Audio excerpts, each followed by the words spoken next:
5 साल बाद जब मैं अमेरिका से घर वापस आया तो पत्नी को प्रेग्नेंट देखकर मेरी रूह कांप उठी। मैंने फौरन पत्नी को चरित्रहीन कहकर उसे खूब मारा। मेरी माँ ने बताया कि तेरी पत्नी तो बहुत ही शरीफ औरत है, हर वक्त भगवान का नाम जपती रहती है और उसकी पूजा पाठ में लगी रहती है। तेरी पत्नी तो बदकिरदार और चरित्रहीन कैसे हो सकती है। फिर मेरी पत्नी मेरे पांव पकड़कर बोली कि भगवान के लिए मेरा विश्वास करो, ये बच्चा तुम्हारा ही है।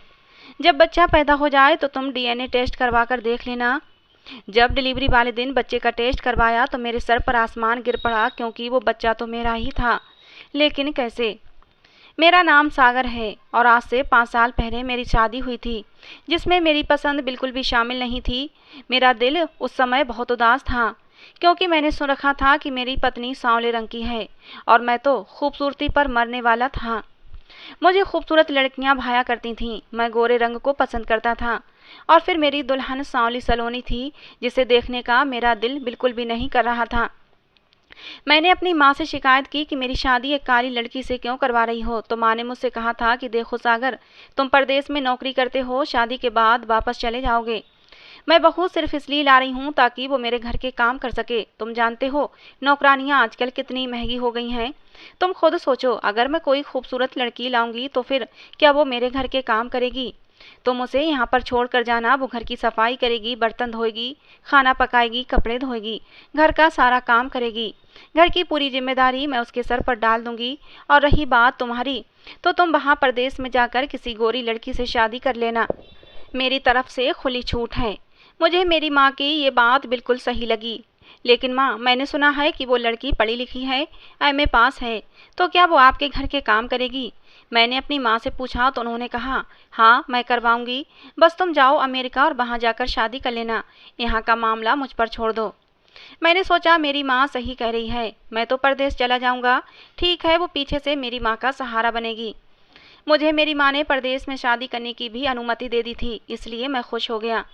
शादी की रात मेरा बिल्कुल भी दिल नहीं कर रहा था कि मैं अपनी दुल्हन का चेहरा देखूं। फिर भी मैंने घूंघट उठाया तो एक सांवली सी और हड्डियों का ढांचा लड़की मेरे सामने बैठी हुई थी। मेरे अंदर तक कड़वाहट भर गई। मैंने उससे कोई बात नहीं की और सो गया। और सुबह मुझे वापस परदेश जाना था। मैं अमेरिका में काम करता था, वहीं मेरी जॉब थी। शादी की अगली ही सुबह मेरी फ्लाइट थी और मैं वापस अमेरिका चला आया। यहाँ कर मैंने शादी का फैसला किया, लेकिन मुझे कोई लड़की नहीं मिल रही थी, क्योंकि मैं खुद भी एक सांवला सा इंसान था। मर्द चाहे जितना भी सांवला क्यों ना हो, उसे पत्नी गोरी ही चाहिए। लगभग 2 साल मुझे रिश्ता ढूंढने में लग गए। बात चलती और फिर ख़त्म हो जाती। जो रिश्ता तय होता उसकी अजीब ही शर्तें होती थीं। सबसे पहली तो यही शर्त होती कि मैं अपनी सारी कमाई अपनी पत्नी को दूंगा और अपनी माँ के पास इंडिया एक पैसा भी नहीं भेजूंगा। और फिर यहीं पर मैं मायूस हो जाता था, क्योंकि मैं अपने घर वालों का खर्च नहीं रोक सकता था। वहाँ मेरी 2 बहनें शादी के लिए बैठी हुई थीं। मम्मी पापा की मैं इकलौती उम्मीद और सहारा था, क्योंकि मैं उनका इकलौता बेटा था। मेरी परेशानी दिन ब दिन बढ़ती जा रही थी। इंडिया से मेरे माँ बाप से कांटेक्ट कम ही होता था, क्योंकि उस समय मोबाइल फ़ोन बहुत कम इस्तेमाल होते थे। मम्मी से जब भी कभी बात होती तो वो यही कहती कि अरे सागर बेटा, तुम्हारी पत्नी तो मायके चली गई है। अब मैं इन रोज रोज की बातों से तंग था, इसलिए मैंने अब घर पर बात करना ही छोड़ दिया था। और अब 3 साल हो चुके थे। एक दिन मैं काम से वापस आ रहा था तो रास्ते में एक लड़की बैठी हुई थी। उसके हाथ में किताब थी, जो कि हिंदी की एक बहुत ही फेमस किताब थी। मैं समझ गया कि ये लड़की हिंदुस्तानी है। मैंने सोचा शायद उसे मदद की ज़रूरत हो। मैं उसके पास गया और पूछा कि आपको मदद की ज़रूरत है? मैं हिंदी में ही बात कर रहा था। उसने भी हिंदी में ही जवाब दिया।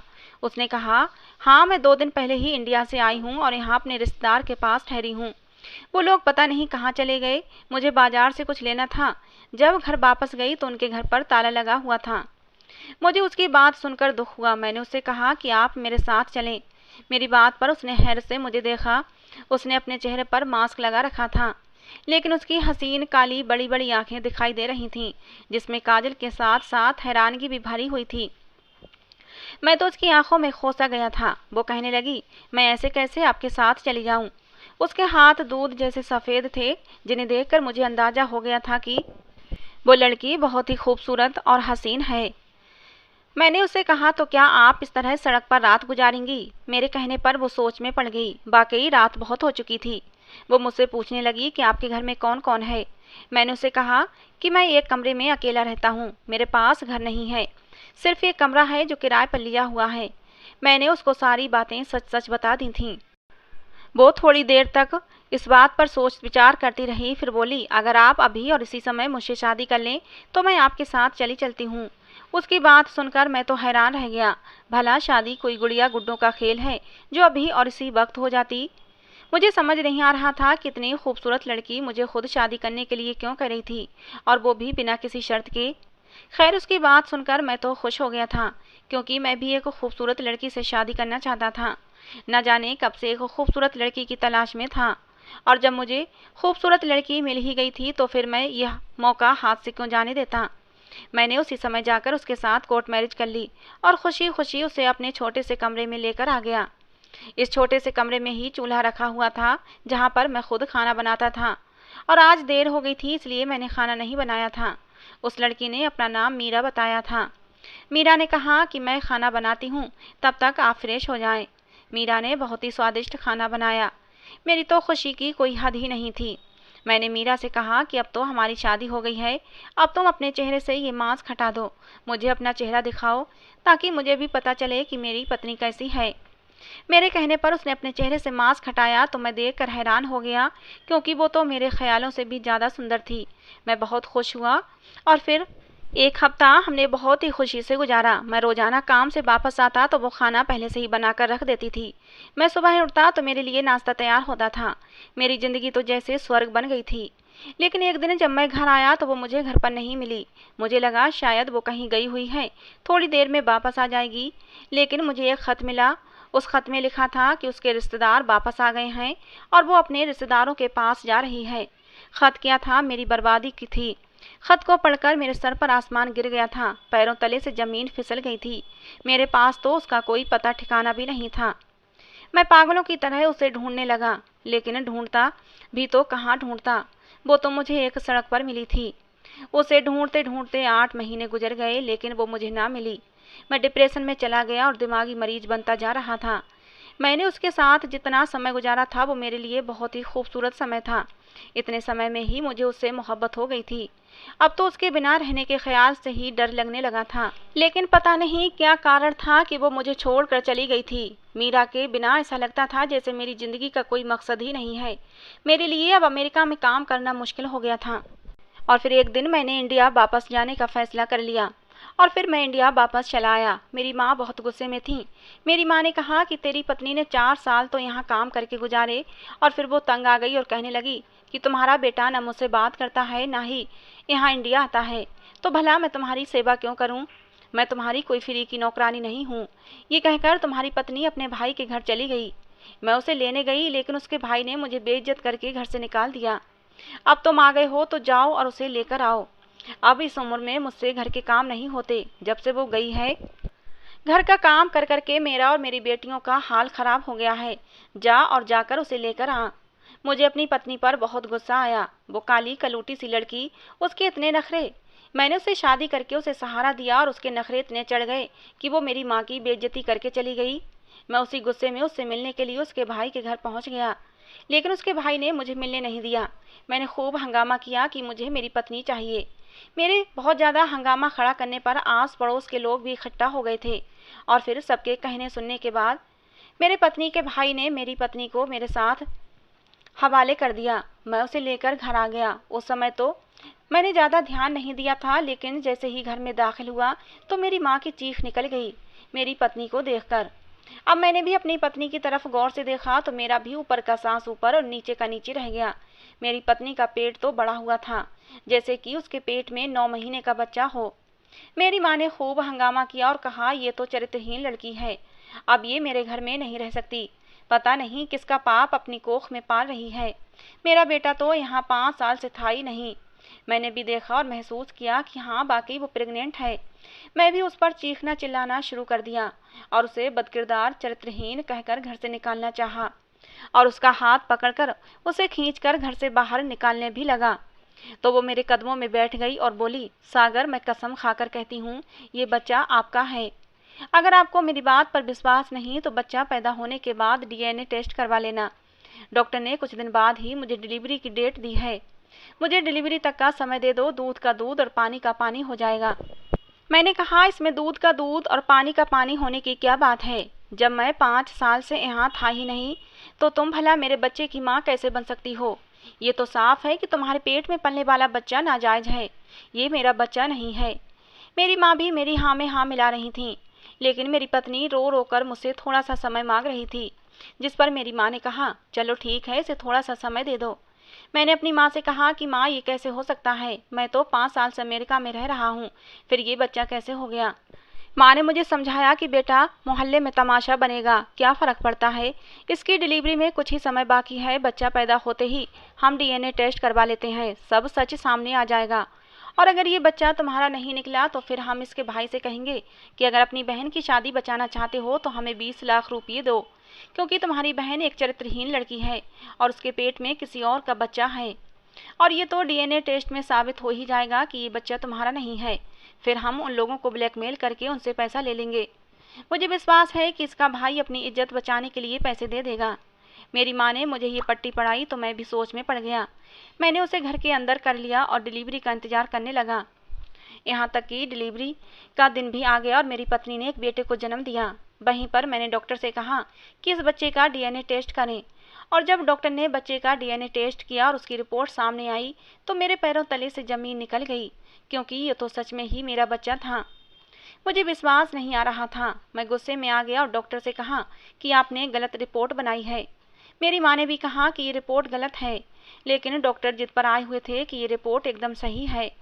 फिर मैंने शहर की सबसे मशहूर और बड़ी लैब से टेस्ट करवाया, जिसकी रिपोर्ट भी वही निकली। मैंने 3-4 जगह टेस्ट करवाए, लेकिन हर बार यही साबित हुआ कि ये बच्चा मेरा ही है। मैं हैरान हुआ कि भला ऐसा कैसे हो सकता है, ये तो बिल्कुल ही नामुमकिन बात थी। खैर, जो भी था, हम बच्चे को घर ले आए। मैंने अपनी पत्नी से कहा, तुम अपनी माँ के घर चली जाओ, मुझे ये बच्चा नहीं रखना। मुझे विश्वास ही नहीं है कि ये बच्चा मेरा है। वो मेरी मिन्नतें करने लगी और कहा कि आप आराम से बैठकर मेरी सारी बातें सुने, उसके बाद जो फैसला करेंगे तो आपके हर फैसले का सम्मान करूंगी। मैंने उसकी बात सुनी। मेरी माँ भी मेरे साथ बैठी थी। फिर वो अपनी कहानी सुनाने लगी, जिसे सुनने पर मैं मजबूर हो गया था। मेरी पत्नी ने कहा कि जब मेरी आपसे शादी हुई तो आपने एक नज़र मुझे देखा और सुबह वापस चले गए। मैं समझ गई थी कि आपने मेरी शक्ल सूरत की वजह से ऐसा किया है। मैं कोई बदसूरत लड़की नहीं थी। मेरे नए नक्श बहुत खूबसूरत थे, लेकिन मेरे रंग के पीछे सब छुप गया था। ऊपर से मेरी सेहत भी अच्छी नहीं थी, बहुत ज़्यादा कमज़ोर थी, इसलिए मेरी रंगत और भी ज़्यादा दब गई थी। बिन माँ के पली बड़ी थी ना, इसलिए डाइट अच्छी नहीं मिली थी। भैया भाभी के सहारे जी रही थी। भैया फिर भी थोड़ा बहुत ख्याल रख लेते थे, लेकिन भाभी तो मेरी जान की दुश्मन बनी बैठी थीं। पूरे घर का काम करवाती और खाना भी नहीं देती थीं। मैं हर वक्त परेशान रहती थी। भूख भी अब बहुत ज़्यादा कम लगने लगी थी, जिस वजह से मैं सूख कर कांटा हो गई थी। इस कमजोरी ने मुझे और भी सांवला बना दिया था। जब आपसे शादी हुई थी तो उम्मीद जगी थी कि शायद अब मेरे बुरे दिन ख़त्म होने वाले हैं, मेरी ज़िंदगी में भी बहार आने वाली है। यही सपने सजाए सुहाग की सेज पर बैठी आपका इंतजार कर रही थी, लेकिन आपने तो मुझे नज़र भर कर देखना भी गवारा नहीं किया और अगले ही दिन मुझे फिर से दुखों के हवाले करके चले गए। 5 साल तक आपकी माँ ने मुझसे इतना काम करवाया कि मेरी जान और भी निकल गई, और फिर धीरे धीरे मेरे अंदर गुस्सा भरने लगा। मैं बागी होती चली गई। मैं सोचती थी कि आखिर मैं भी तो इंसान हूँ, मुझसे ऐसे कौन से पाप की सज़ा दी जा रही है। इस घर में आप मुझे छोड़कर चले गए और आपकी माँ मुझे नौकरानियों की तरह काम लेती है। मेरा भाई जब मुझसे मिलने आता था और मुझे इस तरह नौकरानियों की तरह काम करते देखता तो वो मुझसे कहता कि इस घर में तुम्हारे साथ इंसाफ नहीं हो रहा। मेरे भाई ने तुम्हारी माँ से भी बात की थी कि मैंने अपनी बहन को इस घर में नौकरानी बनाने के लिए नहीं भेजा, बल्कि बहुरानी बनाने के लिए भेजा था। लेकिन तुम्हारी माँ ने मेरे भाई को बेइज्जत करके घर से निकाल दिया और कहा कि दोबारा इस घर में मत आना। मेरा भाई मुझसे बार बार कहता कि तलाक ले लो, मैं तुम्हारी दूसरी जगह शादी कर दूंगा, लेकिन मेरा दिल गवारा नहीं करता था। भाभी से लड़ झगड़ कर भैया ने मेरे लिए अपने जानने में ये बहुत ही अच्छा रिश्ता ढूंढा था। मुझे उम्मीद थी कि भाभी अब दूसरी जगह मेरी शादी हरगिज नहीं होने देंगी, और होने भी देंगी तो किसी बूढ़े के पल्ले बांध देंगी। भाभी के साथ मैंने 20 साल गुजारे थे और वो 20 साल मेरे लिए किसी नरक में गुजरे थे। मैं उसे नरक में दोबारा नहीं जाना चाहती थी, इसीलिए मैंने भैया को मना कर दिया कि मैं दूसरी शादी नहीं करूँगी।